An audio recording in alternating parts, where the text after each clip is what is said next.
Mandy Shaw. Obviously, I've been Rope for Hope Chairwoman for about 18 months or so.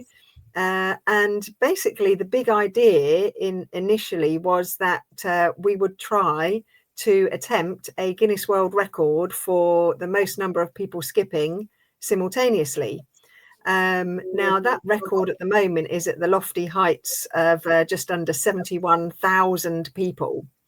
So to achieve that in our first year would have been amazing. But we needed a main sponsor, which was fairly difficult to get hold of. So in the end, we had a refocus of the event, and we decided to attempt a slightly more achievable event, which involved having a base venue and then inviting people to join in online.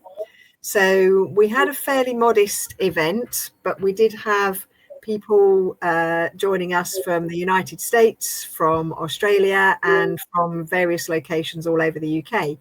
And just on that event alone, we've raised just over £900 for Cancer Research UK. And I've been told that that's quite an achievement on an inaugural event. So I'm quite happy with that, to be honest with you. How we started, how I came up with the idea. Do you want to know that? Yeah, absolutely, I do. Yeah, okay, cool. So I'm wearing my Cancer Research t-shirt, and I've never in my life until October 2023 taken part in any kind of fitness challenge. It's like, yeah, I don't do running and I don't do climbing or hiking, and this challenge popped up: do 100 skips a day, just jump in 100 times with a skipping rope. Thought, how hard can it be? Easy peasy lemon squeeze. We all did it as kids, right? Didn't think anything of it. Well, turns out as an adult, it's actually quite hard. So they call it a challenge for a reason. And on the first day, the 1st of October 2023, I did about 20 or 30 skips, and I had to go and sit down for 10 minutes to recover, and come back later and finish it off. I've now done 4 or 5 of those challenges. And it was after the 3rd or 4th one, I thought about, how many people, is there any Guinness World Records that we could gather all these people that have taken part in their skipping challenges, present to them, tell them about it, try and join forces and unite everybody to break a world record. Like I say, the logistics of doing that turned out to be quite challenging. So, we refocused and did a slightly more modest event in 2025. However, Cancer Research, fully behind the event, we have a lovely contact there, one of their national relationship managers, lovely lady called Polly Leach. And she's held our hand through the last 18 months and got us to the position where we're in at the moment. It sounds exciting, and I think with those high aspirations to set off with from the start, where you're able to look at a Guinness World Record, look at bringing in a load of people where you come together for the common cause, and you have such high aspiration where you want to drive that within the first year and try and break something which gives people a cause, gives people a purpose, gives it a bit of a story. But it's also that focus where you're able to go, actually, we need to reevaluate this a little bit and change our focus. And that can be difficult at times because it's almost going, we're going against what the initial goal was. Are we now lowering the barrier? But sometimes it's looking about what's achievable within the first year of a program, because I've been there, I've set up a football club, and sometimes we have big aspirations. We want to achieve everything within our first year. And then sometimes it's like, okay, we've got these goals, we're really focused on it, but we're perhaps not going to achieve what we need to achieve. So just bringing it down will allow us to get there. And then we can refocus, whether that be in the next year, the next 2, next 3, and we'll still have that big goal. And even if we do achieve it in 3 years, it's still going to be a major goal to achieve. Yeah, absolutely. And that's going to be, that's going to be the ultimate aim, because the current Guinness World Record of that type is actually held by a consortium of schools in California. And they did it with just under 300 schools. So there was probably 250, 300 students at each school. We we've got a massive skipping community, not just in the UK, but globally. That's how come this year we had people dialing in from, 3 or 4 different continents, basically. So, yeah, the aspiration is always going to be there. Getting there may take a little longer than Mandy would like. I'm a bit impatient. I get an idea and I want it to go like yesterday. But the world doesn't work like that, does it, Luca? It just doesn't. So you have to take your time, build up your reputation. And this Rope for Hope 2025 actually has a brilliant springboard into what we're planning to do for next year. So yeah, it's been a journey. I'm not going to lie. There were times when I'm like, the treacle is too thick on this journey. I can't trudge through it any longer.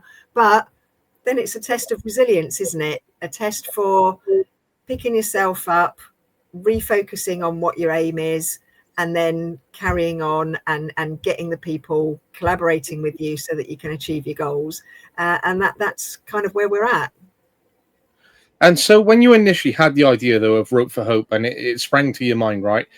And you sat there maybe on a night like tonight, what was the first steps you went into to establish a team or to start building what you had from your mind into a vision, into something practical?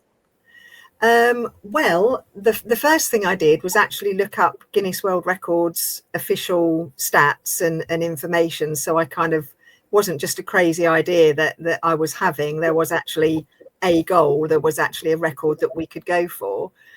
And then after that, I think my next point of contact were the people that I was working with at Cancer Research, because I'd been holding an annual quiz night in my local village, and every year that was raising like £300 a night or something. So through that and the challenges that I've done on my own, I've raised about £1,000 over the last, couple of years or so. So yeah, so first port of call was looking up the official Guinness World Record stats. Second port of call was talking to the contacts at Cancer Research. And they were all like, yeah, fab idea, let's run with it. The only slight challenge, well, it's proven to be a big challenge, to be honest, is that the event is supporter-led and supporter-driven. So all that means is that Cancer Research are fully behind everything, but it's down to us to make the contacts, to make the corporate collaborations, to do the promotion, to encourage people to join in. And that's kind of what we've been doing on a relatively small committee of only 3 or 4 people being on the case with it. So yeah, that was my, and then it's my kind of stubbornness, really, I think. People around me saying, yeah, this is a great idea, Mandy, but it's really hard, you'll never achieve it, And actually, every time somebody said that to me, I'm like, okay, I'll just prove you wrong then. And so it kind of gave me the fire to carry on, I suppose. And I think that's the most important thing, is looking to ensure those aspirations are achieved, because you're very motivated to do that. And it's about not giving up on that. Like when I face a barrier in the road, I go, right, where's the next route towards where the next goal is? I don't want to divert back around and come backwards from it. I know there's going to be another way towards it. And there might be a challenge to get there, but I'd rather go through that challenge. And as you said, develop resilience. And that can be hard at times, especially when, you only have 3 to 4 people and you're trying to grow this. And there's going to be a lot of pressure that might come with it at times, and looking to grow it and utilize connections and contacts. And sometimes reaching out can be difficult, but it can also be so easy. And it can be difficult on the basis of the fact that people just don't reply, and that can be frustrating in itself, even if they just go, thanks for your message, but this just isn't for me right now. I would appreciate that more than just being left on red, for example, and hopefully trying to grow it, especially for such an important cause like Cancer Research UK. And it's not like your telecoms, you're trying to throw a phone line down their throat. You're actually trying to raise something so important there. And that can set you back when people don't get back to you, even on the simplest of things, Yeah, absolutely. Although I do feel like the Skipping Angels are looking after us at the moment, because I've, over the last couple of weeks or so, and certainly since the 13th of September event has happened, I'm making more and more contacts, especially through LinkedIn, than I've done in the last 12 months. So maybe it's because we've done an event, we have a reputation, we've had some success, And now people are like, oh, this Rope for Hope thing must be good. Let's sit up and take a bit more of a look at it. And I think that's the most important thing, because sometimes I see different people on Instagram and different socials, and they're at events and different things. I'm like, how do they know about these events initially? Where do they go to find about them? And sometimes they might have just seen a Facebook post, or they might have been in a group, or they might know someone who knew someone. And that's all it takes, is just going out there, reaching out. And for example, I hadn't heard of Rope for Hope, and it's only now until you contacted me, and now hopefully then sharing this, other people will listen to it. And that is the little things which will lead to, right, there's more people engaged, or there's greater awareness, or people are tuning into the website, and even if they're not practically involved right now, we're seeing a bit of an uptake, and that will still be growth within itself. And then it's like, how do we create those next connections? How do we create a story which people are behind it? How do we then go and look at promotion and utilizing videos, and then use the causes and other partners and partnerships and things like that? Yeah, absolutely. All of the above, Luca. You've hit the nail on the head there. And I think, you never know where the next conversation is going to take you. And you might be talking to somebody and they'll be like, actually, I know a media expert, or I know a tech expert, or, I know somebody that can help you with a website update, and yeah, it goes back to the old saying of, it's not what you know, it's who you know, isn't it? Absolutely, I agree there. And I think it's important when you establish a committee as well around you with those 3 to 4 people, of what they can bring to the table as well, and contribute towards having a committee which is behind it. Because you can bring great people on board, but unless they're fully invested in the idea and open and want to be collaborative and all these different elements, it can sort of hinder a program or the uptake or the growth of it in the long term if they're not entirely on board or bought into it. Yeah, exactly. Well, I mean, we've got examples of that, to be honest with you, because obviously when the initial idea came out, everybody was like, whoop whoop, let's get on, let's have a committee. And I've probably had 10 or 12 people interested in jumping on board and becoming part of the management and the organising committee.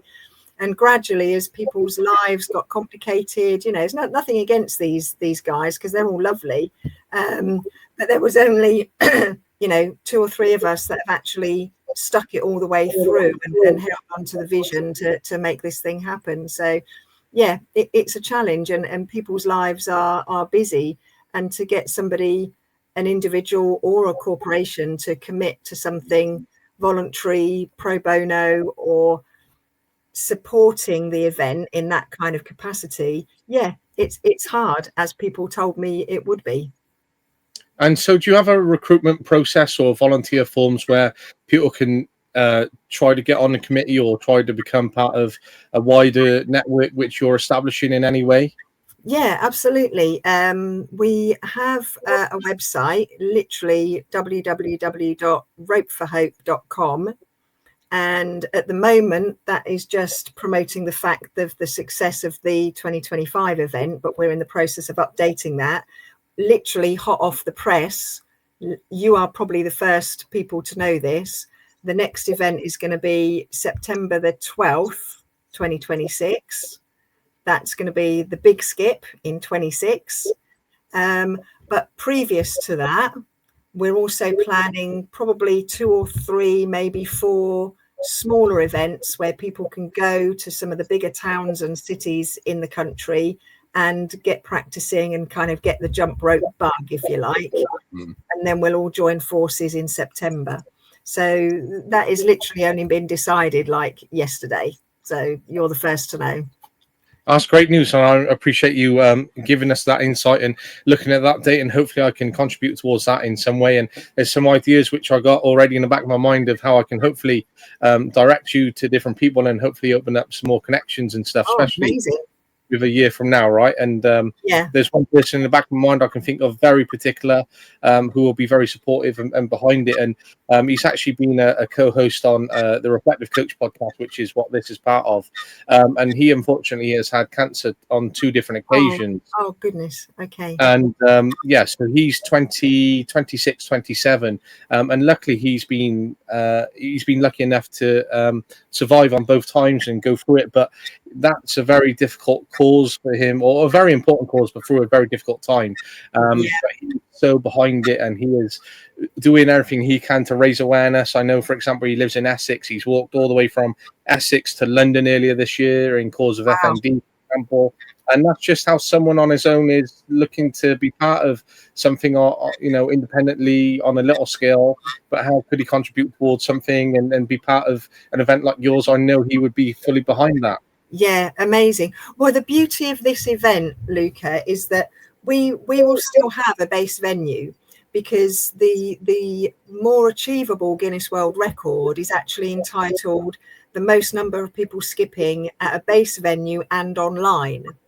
So we're going to have a base venue, possibly London, possibly Manchester. We haven't quite decided yet, but as soon as we know, we'll be blasting it from the treetops. And then the idea is that everybody else will dial in via a Teams call. Probably that's what we did this year, unless I have a connection with a tech partner who can tell me a more effective way of doing that. And the online element can be as many people as you like, and they can literally be anywhere in the world. All they need is a phone with an internet connection, space to skip, a rope to skip with, and they can be part of the big skip, and they can be part of the world record attempt. So you can literally be anywhere. And depending if we get a major sponsor or not, you either have to be individually on your phone, or if we haven't got a major sponsor and we're doing an unofficial attempt like we did this year, then you could have a group of people in your shot. So you might have a group of 20 friends, work colleagues, mates, fellow students, football team, netball team, pub team. The scope is massive. And you just need someone with a camera to connect you to the Teams call, and you can be part of the big event. That's incredible. And again, I'm involved in a football club myself. I sit on a committee panel. So again, there's already a few ideas of how we can support you through the football club and what we can do. And so when it comes to it, and it's amazing that's online, and as you said there, the use of the camera and how many people can you capture, and it'd be great to see all the geographical locations, and that's incredible itself. Even if you had 5 Americans, right, that's still incredible reach from the idea in your head to now connecting worldwide to supporting it in a cause, right? But if you were to go on to beat a Guinness World Record, which is part of your aspirations, how does that get quality checked, quality assured by them, and how do you have to align with that from your side of things? Okay, so depending on which one we went for, but let's talk about the big one, because that's still that is my ultimate mission, if you like. But basically, each venue would hold a minimum of 50 people. Okay, and if you've got 50 people, you need a marshal and a kind of independent adjudicator who will count the people in. So we would support the event. We've already got paperwork and procedures that we can pick up that we prepared, last year. And basically, people will get checked in off a tick list or checking in system of some sort. That might be electronic, it might be paper. And each marshal will look at their group of people and monitor their skipping abilities. And if they see anybody that isn't quite reaching the standards, unfortunately, they have to tick them off the list. And then at the end of that, each marshal will give their paper in to the adjudicator, who will count up all the participants that took part. They then submit that to us as a committee. We will prepare all the paperwork and send it off to Guinness World Records to be adjudicated. There's also a requirement from them to video each individual event. So you'll video the people coming into your space, pan around, and video everybody taking part in the big skip. So there are strict guidelines and requirements that Guinness World Record give us, and as long as you comply with those and you submit all the relevant paperwork, hopefully they then look at all that and decide that you've won a Guinness World Record. We get a nice certificate to put on the wall. And the way that we raise money for cancer research, the most important thing, is that we simply ask each participant to pay a event registration fee. So like if you go into a concert, you're buying a ticket, you know, that's what we would get them to do. So if you can imagine, you've got 80 or 90,000 people taking part across the country, and everybody's paid a fiver, you're raising at least £500,000 for Cancer Research UK. And that's the aspiration. That's where I'd like to be. If it takes 2 years, if it takes 3 years, you know, let's build up to it. But that would be the ultimate aim. And even still, even if you raise money, you know, even if it was only £5,000 this year or next year, for example, that's still £5,000, which contributes towards cancer research, and we'll still have an impact. Oh yes, I mean, I'd have to look this up and send it to you for your podcast footnotes. But the £900 odd that we raised this year is enough to buy, you know, special personal protection gear for scientists. It's enough to buy a chemical bath where they can put experiments in to speed up, you know, certain processes that can lead them to, you know, quicker cures and therapies and, you know, kind of treatments. So yeah, literally every penny can. Even a £3 donation will buy a box of medical gloves to keep the scientists' hands safe. So literally every pound can make a difference. And in that case, then, say you had, you know, let's say it's a smaller scale when you only had 10 people and they all pay, you know, £5 each, that's £50. Could then they raise money in support of what they're doing, for example, as well? Absolutely. Again, if you go on our event website, you'll see, if you scroll down a tad, there's a button on there that says donate here or set up your own giving page. And if you click on that, you can do exactly what it says on the button. You can either donate as an individual, which a lot of my family and church friends did, or if you're a participant and you're skipping and taking part, then you can set up your own giving page and encourage your family to donate and sponsor you on that page, and you know, to encourage you to practice and skip and prepare for the big event. So yeah, absolutely, you can pay the £5 registration fee, which is what we handle as a Rope for Hope committee, but on top of that you can donate and set up your own giving page. Absolutely, yes. Good. I think that's important as well, in terms of, you know, if people can, even if they add 10 other people contribute £1 each, that will still all build up. It'll still contribute. It's still going to be effective, like we just explored there. You know, even if it's purchasing some essential equipment, it is still going to have that impact. Absolutely, it is. Yeah. So your role as chairwoman gets to see you cover a lot of different areas, from, you know, promotion to partnerships to recruiting volunteers to leading on committee meetings to sometimes making, you know, tough decisions, whether that be that's not the decision for us right now, whether that's not the pathway we take. And how relentless do you have to be at times to ensure the vision that you have and that goal that you want to maintain, but also you stay motivated towards that whilst exploring other ideas, but knowing sometimes you have to say no to things at times as a chairwoman and being in that position? Yeah, I think the biggest decision I had to make was a refocus of the event when we couldn't secure a big sponsor for this year's event, because I had such a clear vision as to what I thought I wanted the event to be. And then we're kind of getting closer and closer to September because we fixed a date, so we had something to aim for. And when it was obvious that the big sponsor wasn't coming through in time, it was like, oh, I feel like we failed, you know, we haven't reached the vision. But when we made that decision, actually it made the load much lighter in a lot of ways, because we weren't having to comply with all the rules and regulations to make it an official record. Actually, it made the load lighter. It made it more fun. It made it more achievable. It made it more inclusive. And it meant that literally anybody could dial in from anywhere, whether you're an individual or in a small group.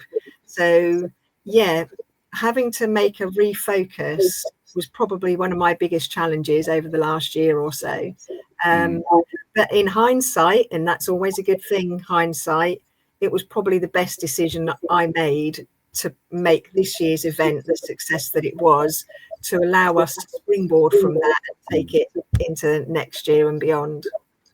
And I was going to say there, and you said it yourself, is that springboard is important, because if you have those contacts and suddenly you've got, as we've previously explored, a bit of a network, and you've got a bit of traction behind it, and there's a bit of an awareness, that allows you then to build upon that and then take that and keep scaling it and hopefully reaching out to other people. And when it comes to raising this awareness, and there's going to be lots of different ways, again, reaching out through people through LinkedIn and things like that, right? One of the groups which you would have got in touch with, I'm assuming, is your church group, from what you said there. But how do you go to engage, whether that be businesses, whether that be schools, and trying to look at larger scale audiences to, even if that was just going in and giving a talk for half an hour, whether that be meeting with the manager so then he can give it to his team, for example, how do you get those people on board, and how do you keep connecting and reaching out? Is it just by picking up the phone literally and getting in touch with schools, dropping emails to heads? How do you go about that?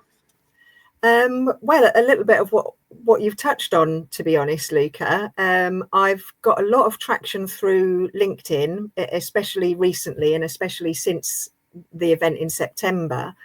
I think one of the challenges I've faced is actually connecting with local media, making Rope for Hope stand out from the plethora of daily news that media, radio and TV get. I have found that challenging, to be honest. But it doesn't necessarily have to rely on traditional media. You've got Facebook, you've got Instagram, we've got TikTok, we've got kind of all the social medias going on there, and actually we get more traction from that kind of contact. Especially with people who are actually skipping. There are pro skippers out there who knock a million spots off me, and I'm half decent. So yeah, I think that was one of my challenges, is getting local media interest. But apart from that, like you say, it's thinking about contacting your local leisure centres and your local high schools. I've got a very good hook into my local primary school, and he was very keen to take part this year. I think the challenges for schools this year for taking part was that the date was a Saturday, and not many of the school communities are able to engage in activities on a weekend. So that has sparked an idea that we can do a project called Rope for Hope Schools, and Rope for Hope Schools would be on a school day. So that makes it easier for schools and educational establishments to hopefully, take an hour at the end of the day and have a Rope for Hope skipping event. So yeah, that's another idea that's in the melting pot.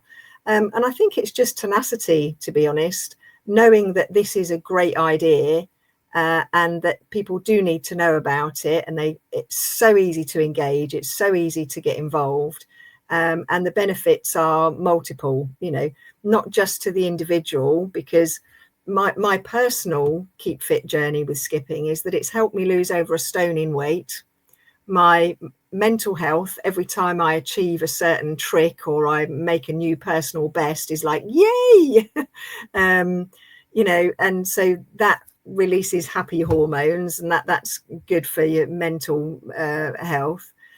Physically, I can run up the road and catch the children on the way up to school and not be out of breath by the time I get there. So, you can take the individual benefits for each person that takes part. But also, if you're thinking about corporates and businesses, this is a really easy wellness program that you can integrate into your employee wellness program. Sorry, I'm repeating myself there. But yeah, it's not difficult. You just need some space to wield a rope, and 10 minutes of your day, it can make a big difference to your personal health, to your productivity, to your state of mind. It's a win-win on so many levels. And that was one of the questions that I had next on my list was, how could you connect, or how does it benefit other beneficiaries or those volunteers who are not the beneficiaries themselves? Because some people might look at a cause like this and go, well, it's all for the cancer patients, it's those for, unfortunately, who have an illness right now, but there's not a benefit to me. And some people will look at a benefit of going, do you know what, I've contributed towards something, I feel good, and that's what some people take away. But it's also actually, it's not just the cancer patients, right? It's, you will get a benefit out of it as well as them, and as you said there, a win-win, and you get to contribute towards something as well as yourself. Yeah, absolutely. And when you take part in the 100 skips a day challenge, in fact, there's one going on, right now in October. But when you take part in those events, the community that grows up around you, because they set up a Facebook group, and people who haven't picked up a rope, like me in October 23, you haven't picked up a rope since you left high school. And, everybody does like 10 skips on the first day, and it's like, oh, I'm worn out. Doing 100 skips has taken me, 10 lots of 10 through the course of the day. But then, a couple of weeks in and towards the end of the month, people are like, yay, I've done my first 100 in one go. Amazing achievement. And you get, the first time I did that, I got 82 likes within about 10 minutes of putting the post up. I'm like, wow, this is an amazing community. So, there's lots of Facebook groups like that. We have one called Skipping Group from CIUK. So, it's put some posts up there, and people will encourage you, and you're not on your own, even though it's a sport you can do on your own. You're not by yourself. And again, I think raising that awareness and connecting with schools for, the Ropes for Hope program, which is potentially up and coming, right? And I know you've already, like we said, is where you've seen that barrier, you've now found another route and found a solution to the problem, right? And I'm all for that. And the great thing is, even if you had 10 to 15 schools and you engage them over the next few months, and your participation levels would increase, their fitness would increase, the awareness. And even if you were to go, right, this is in September now, we're going to start in January, engage these schools, you're building up towards the big event and growing everything up, not only through social media, but growing through them. And then they're aware, and then they're going home and speaking about it. And then you could even leaflet towards that. And then, the week before, you could have like 5 different schools in a day, because, if they're only doing an hour each, then, you might get around 5, and, that might be your final push towards it. And then you leaflet on that day, and they get to the event as well, and then you've got this established program, and it is, it could be free, it could be sustainable, there's lots of other ways around it which you might fundraise through that, right? But the awareness which would grow from that, and the impact and participation numbers that would come, and then the event on itself, which would be that build up towards it, would be a huge sort of program and strategy in terms of how that could look. And not just, oh yeah, we've got this program here and we're just going out to a school there. It's actually, we're building towards something, and we're building 2 programs into one, and we still got this ultimate goal. And then we got 100 skips for a day, which is growing. Now we got socials, and that's literally how a program builds from, a strategy to an idea to connections to raising awareness to setting up a new program through a goal, through a vision, through a committee. Yeah, absolutely. All of that, Luca. I've had exactly the same trains of thought right from, I think it was 2024. I originally spoke with Cancer Research at UK about this. And I've had lots of people say to me, this is a brilliant idea, Mandy. You're a spark away from a flame, sort of thing.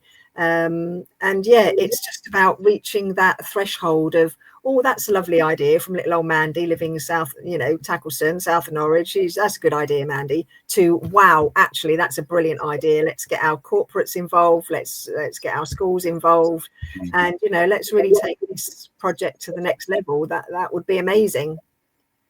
And that's all it takes is hopefully taking it to the next level, and maintaining that commitment, that resilience, that motivation, but also then you're getting kids involved long term, because they might be at the age of 11, and they have some awareness, and then they suddenly in high school and the program's still going, and they're like, oh, do you know what, I'm more aware of that now, because obviously they're growing up, they're more aware of things, and that becomes an important cause for them. And then, you know, they might have someone in their family, then they're like, do you know what, I'm really now committed towards this cause, and it becomes a bit more of a personal feeling, and hopefully that, you know, doesn't happen where they have someone ill, right?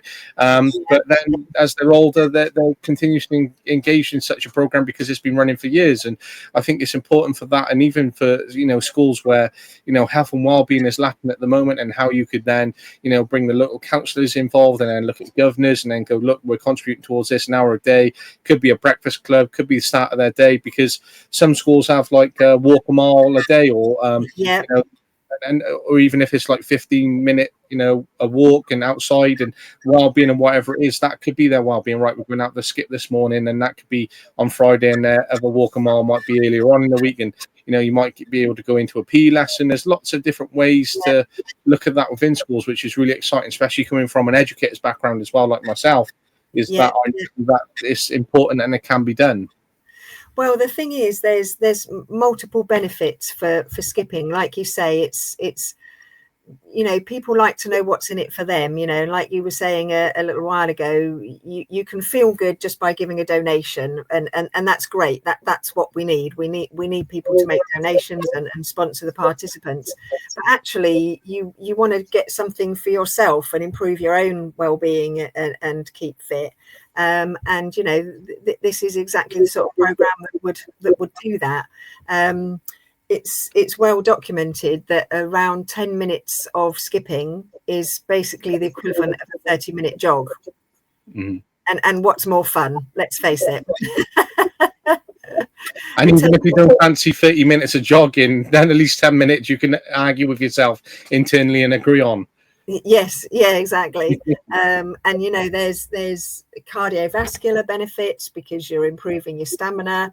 There's bones and joint strength that gets improved as you increase your skills, and you can increase how many skips you do. Again, some of these things are listed on our event website. You know, the benefits of skipping, widely documented, widely known. So yeah, like I said just now, it's a win-win-win. You know, we get fit, we make contributions to Cancer Research UK, and hopefully we contribute to future cures where, you know, to coin a phrase, what's my newest little motto that I thought up the other day, where cancer becomes the past for future generations.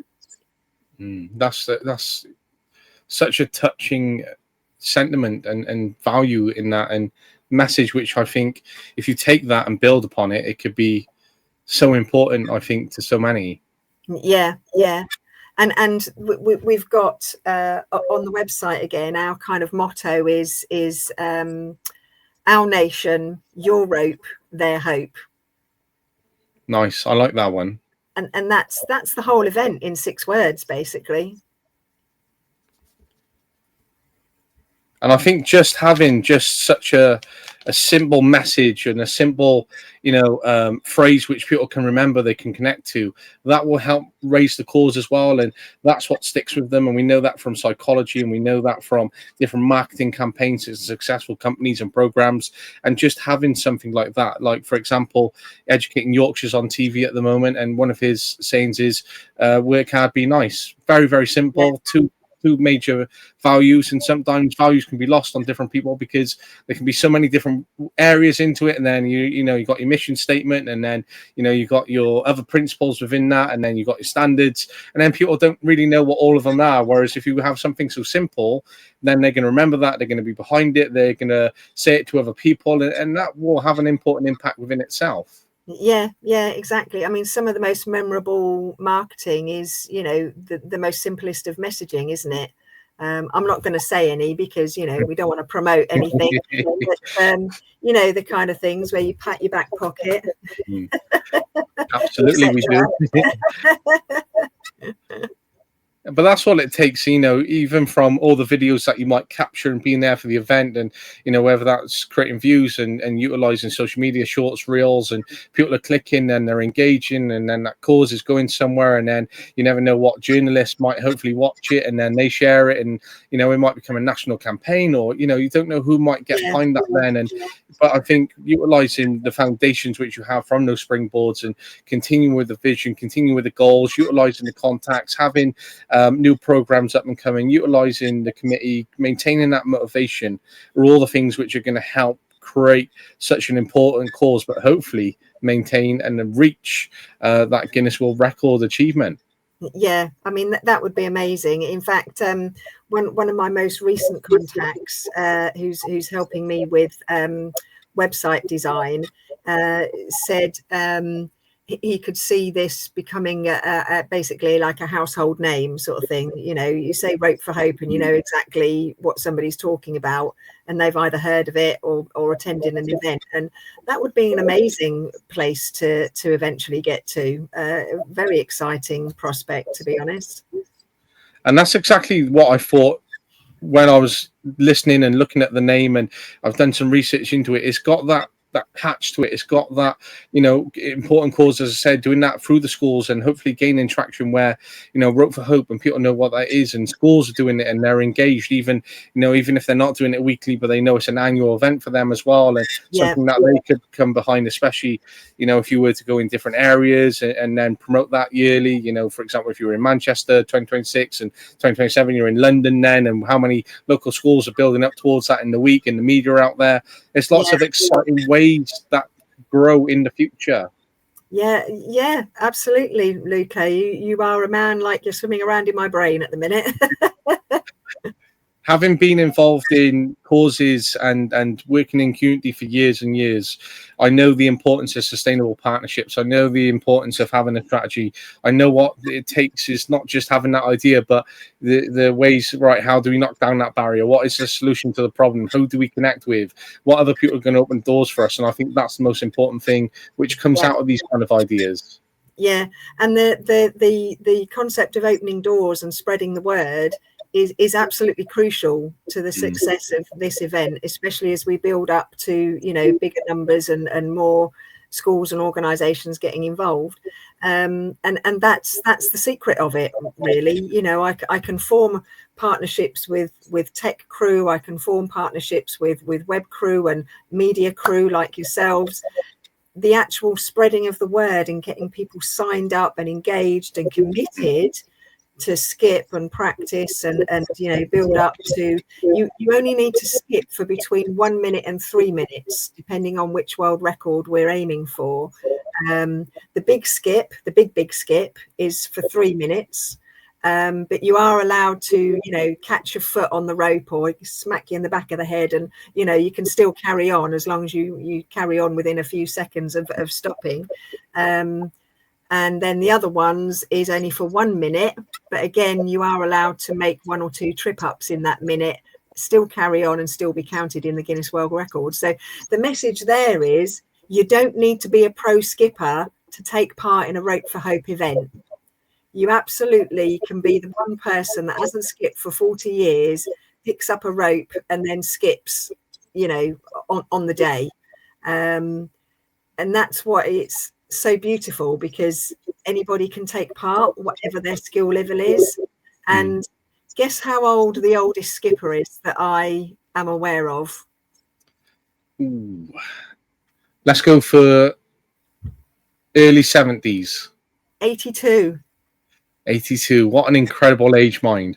Yep, 82. As a lady in the States. And she's one of the brightest, bubbliest characters you'll ever come across. 82. And I'm in my mid to late 50s. Don't tell anybody. And I've only been skipping properly since October 23. So, and I've learned the basic bounce where you're just 2 feet like this. You can do alternate feet where you're like a boxer. You can do backward skipping, you can do crossovers, side crossovers, arm wraps where you wrap the arm around the rope and then carry on skipping. yeah, that's kind of my repertoire at the minute. But you can combine all those movements as well and make what they call combinations or combos. So that the options are limitless, really. And there are lots of pros out there. You just go on to Instagram or Google pro skippers, and you'll come up with a whole plethora of real pros that will, astound you, really. But we're not necessarily about that level of involvement. We want all inclusive. We want the lady down the road that hasn't skipped for ages, the dad who leads the club, get him and his kids involved. It really is really inclusive, and you don't have to be a pro to be involved. Far from it. Well, I think that's the most important message: is you don't have to be a pro. You can still get involved, and I think that is going to be key. And this, hopefully, so many people listen to this and will be like, you know what, I want to get involved in that, or actually, can me and my kids do that, and just even contribute, whether that be that only 10 minutes a day, right? And Yes. There's lots of different ways people can participate, can get involved, and they can check out your website. They can go to the socials and keep up to date. They've got a date in mind for 2026, but that doesn't mean that it's just 2026. It can start from tomorrow in your skipping journey and be important and contribute towards this. Absolutely. Yes, absolutely. You can. Yep. And you never know, you might be on that day and you might be part of a Guinness World Record, and you might contribute towards that, and you can go around and say that about yourselves as a participant as well. Absolutely, you can. Yeah, because again, another idea we had initially is that every single participant would get emailed their participant certificate to say that they had taken part in the Rope for Hope Guinness World Record attempt. So, everybody will have something they can print off and stick on their wall and say, we were there, we took part, and we brought a world record to the UK. How exciting would that be? Absolutely. I think that'd be incredible. When you said it was out over in the States, and I was like, you know what, it'd be incredible if that could be a UK record and taking that over here, and certainly the proudness, and again, that community which you talked upon is imagine doing that. You're in the community for that day, the time that you beat that Guinness World Record and took it from America and set that history as well while contributing to something so important. Yeah, absolutely. And that's the key. You can run the kind of like kudos of taking part in a Guinness World Record. That absolutely would be, an achievement by itself. But with the focus on raising funds for cancer research, you've got a double whammy there. £500,000 would contribute massive towards cancer research. 100%, and I think it's so important. And again, raising awareness is hopefully what we're able to do here, as well as explore the importance of such a program and hear more about how you've come to those ideas and that strategy and bringing a team together. But I think the most important thing is how you've established this idea and taken it to where it is with its future vision, and how people can continue to get involved, and the aspirations for the future, and maintaining that is certainly behind everything which you're driving through as your role as chairwoman, as you feel that you have this within you to take that forward and continue to grow it. And I think that'll be the exciting thing, is seeing how that grows over time, and continuously reaching out to people. But there's so much which we've covered in terms of, from the story which you've had, from the vision to aspirations for world records, to realigning your focus, to having that springboard, to future programs and working with schools, to promotions, to connections, to looking at your committee and bringing people on board, to how people can engage through your website and engaging through sustainable partnerships, base venues where you could be, your compliance and what you need to do as an organization and team, and that community spirit which you're bringing on board, the benefits to personal journeys, and what you can do for beneficiaries. There's been so much which we covered in such an important cause, Mandy. So I appreciate you taking the time to come on and talk about this and allow me to hear what you're able to do within your role, but also the purpose of your program this evening. Yeah, well, it's been absolutely amazing to share it with you, Luca. And if any of your listeners are at all interested in connecting or collaborating with us, would be delighted to hear from them. Obviously, they can either reach out through yourself, or there's a contact email on our website. You just click through to that, send them. It all comes through to me anyway, as the leader of the organisation. So, you will be contacting me directly if you send any kind of email through the contact address on the website. And I'll be sure to put that in any other social media posts and anything on Instagram and LinkedIn that I post out as well, so they can get in touch directly with you, and we can hopefully continue to promote what you're doing as well, and have that contact. Yeah, absolutely. And I'll keep you updated with any more exciting developments that may well be happening over the next few weeks or so. And I liked your kind of insight into the fact that, you know, come January, we will launch Rope for Hope 2026 proper, because that basically gives everybody 9 months to practice their skipping skills, to reach out to family and friends, to set up their giving pages, and actually build up skills to take part in the big event in the middle of September. No, I believe so. A very exciting time to, you know, in terms of your planning yesterday and having a date in terms of, you know, 2 months to go, and then it's 2026, but there's still a lot of work to do still in these 2 months to capture that and contribute towards next year. There's never a missed moment to grow something. But Mandy, It's been a pleasure. I hope that you have a great evening. And honestly, it's been great to speak to you, and I look forward to getting these updates. Yep, me too, Luca. We will definitely keep in touch. Thank you so 100%. Much. No worries. Thank you. Have a good evening. And you. Take care. Bye.